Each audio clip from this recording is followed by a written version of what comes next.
Olá, amigos da radiologia! Hoje o tema é a codificação do fluxo licórico através da ressonância magnética. Esse estudo quantifica a quantidade de líquor bombeado no eixo cérebro-espinhal a cada batimento cardíaco. O líquido cefalorraquidiano ou líquor é um fluido aquoso e incolor que ocupa o espaço subaracnoide e as cavidades ventriculares. As duas principais funções do líquor estão relacionadas à homeostase. Ele tem a função de amortecedor de choques para proteger o encéfalo e a medula espinhal. O líquor também distribui substâncias nutritivas filtradas do sangue e remove impurezas. A circulação do líquor é extremamente lenta. Além do movimento gerado pela sua produção e absorção, ele pulsa dentro do eixo cérebro-espinhal em resposta às alterações rítmicas das variações de volume sanguíneo cerebral durante o ciclo cardíaco e também da respiração. Um adulto produz cerca de 500 ml de líquor por dia. O tempo médio de renovação total do líquor é de 3 a 4 horas. Seu volume total em adultos varia entre 90 ml e 150 ml, e em recém-nascidos varia de 10 a 60 ml.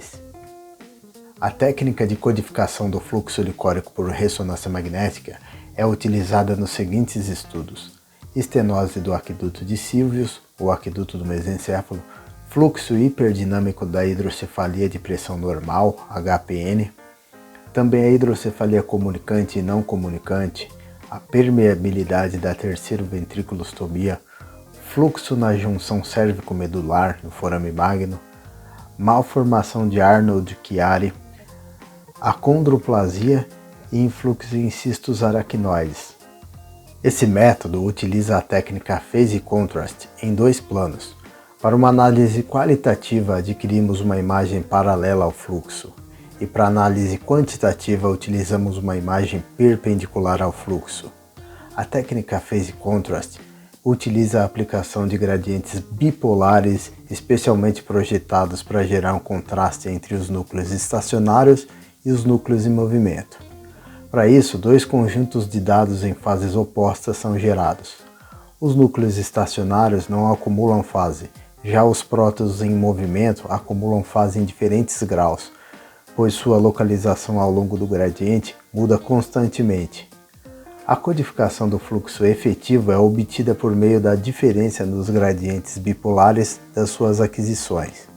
Na subtração, o tecido estacionário será definido como zero, enquanto os valores positivos e negativos permanecerão onde o fluxo estiver presente.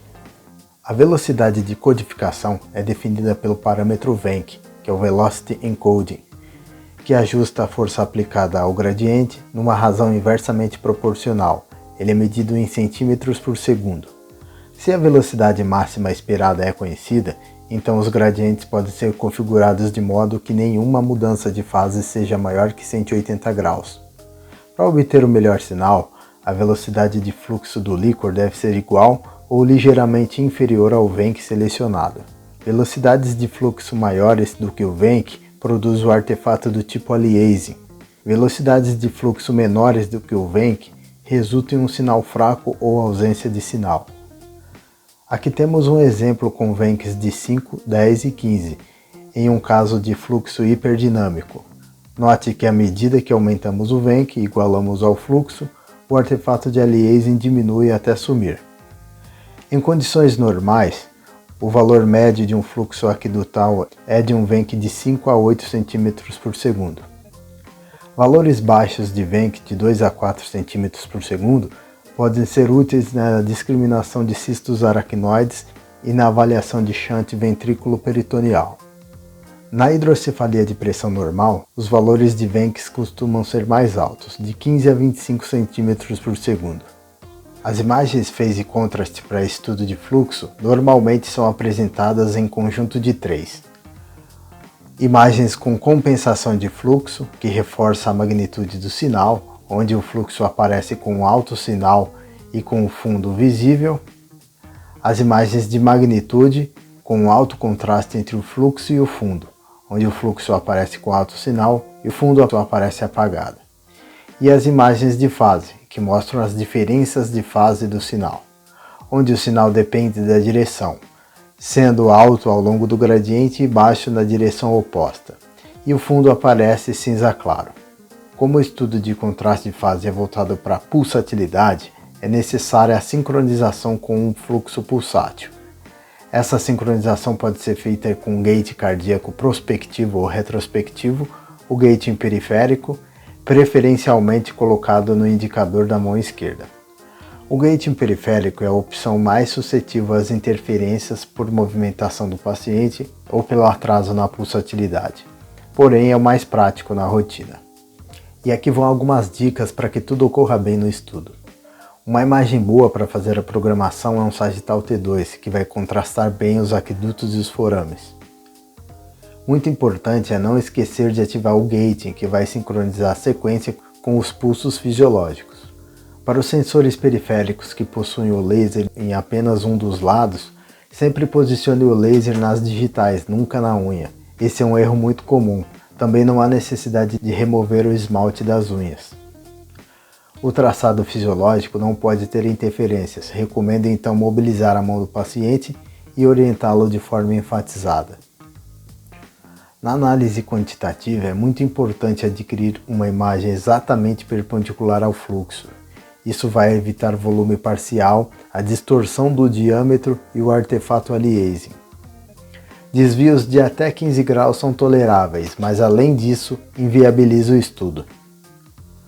A resolução temporal deve ser adequada. Se a taxa de amostragem de dados ao longo do ciclo cardíaco for muito baixa, o fluxo pode não ser medido no seu valor de pico. A velocidade média será então subestimada. Pelo menos 16 quadros por ciclo cardíaco devem ser amostrados. A resolução espacial também deve ser adequada.